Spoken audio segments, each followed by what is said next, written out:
We've talked before on this channel about how to stop bedwetting. Today, let's take it to the teens. How do you stop bedwetting at the age of 14?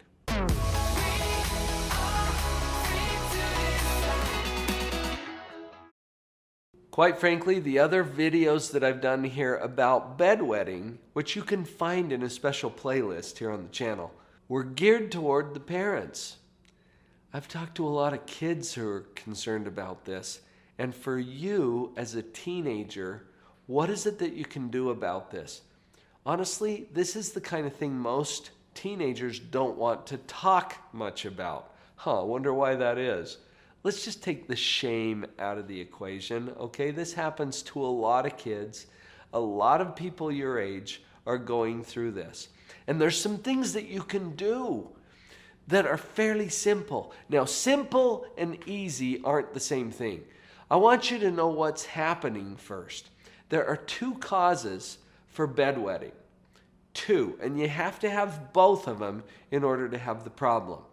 Number one, it has to do with some hormones that are just chemicals in your bloodstream. As you're growing up, these chemicals do different things for you within your body. The hormone that we're talking about is called antidiuretic hormone, or ADH for short. The whole job of this hormone is just to dry you up at night. And if you don't have enough of it, then you're probably going to have some problems.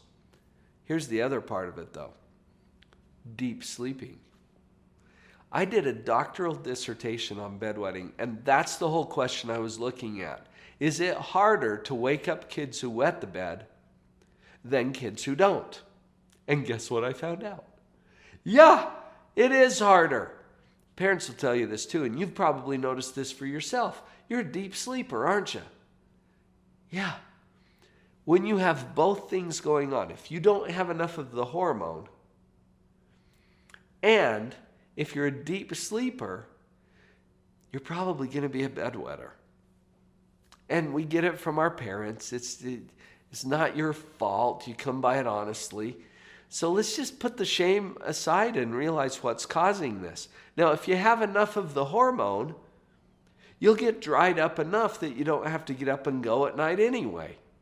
So there's not a problem. And usually people grow into that.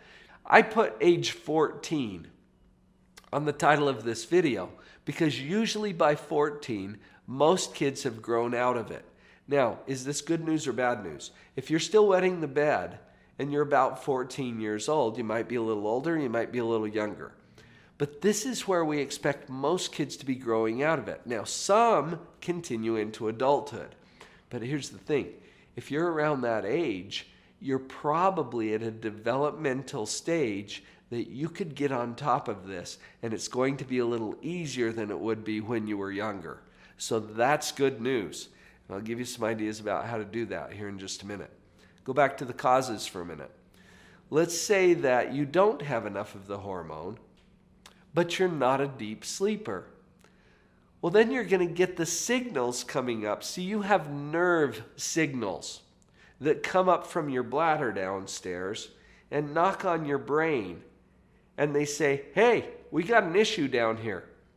And if you're awake, it's like, oh yeah, let's take care of that. So you go in and take care of business. When you're sleeping, the nerve signals come up, knock on your brain, and it's like nobody's home. Because you're like, oh no, don't bother me, I'm sleeping. And so your brain's not answering the knock.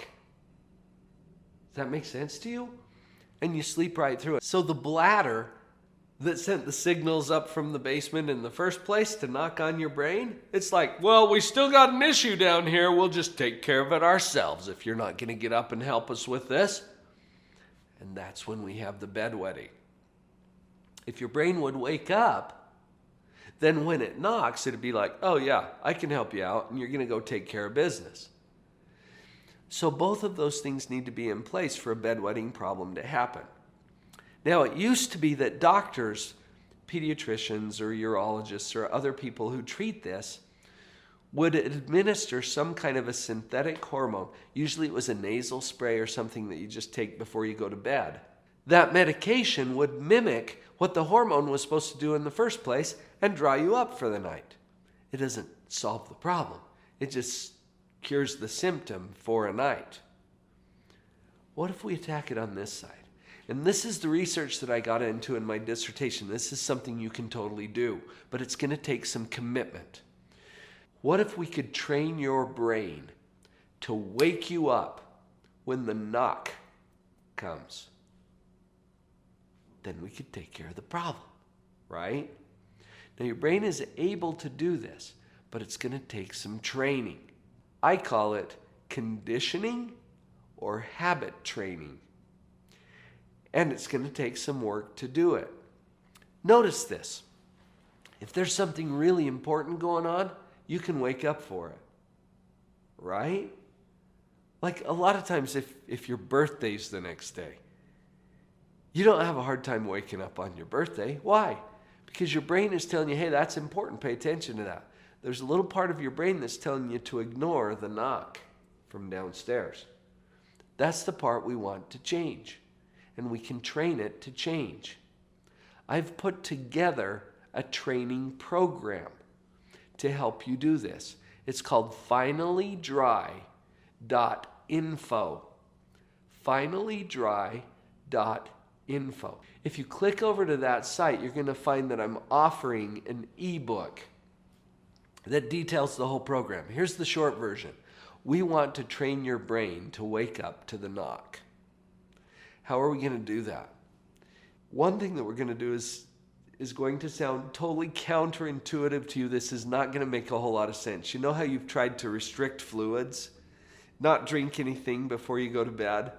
Yeah, does it work? Not really, because we still got those two problems going on.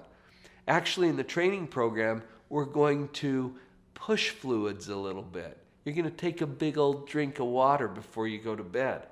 Does that sound weird? Here's why. We want that knock to be as loud as possible on your brain. And after you've taken a big drink of water, you know you need to go, right? Other times it's like, well, do I? I don't know.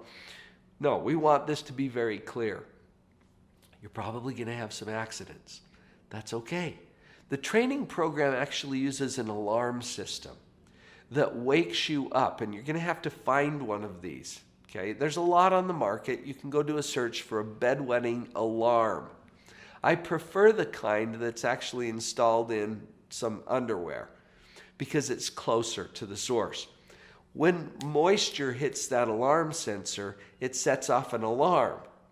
Now you're also going to need to have somebody on your team, maybe a parent, maybe somebody who you're living with who's willing to support you and help you, because at first it's not going to wake you up, is it?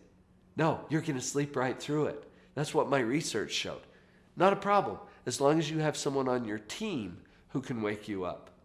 What we're going to do is start pairing the alarm signal with you getting up and taking care of business. And we can back it up to the point where your brain starts to pick up on the knock first. It's called classical conditioning, and it works. This is a program that could help you get on top of this once and for all. I hope that you're going to find that helpful. Go check it out. So remember, the program that I'm sharing with you is called Finally Dry. It's a training program to stop bedwetting. I think you're at an age where this could really help you. Go check it out and let me know how it goes for you. Good luck with this.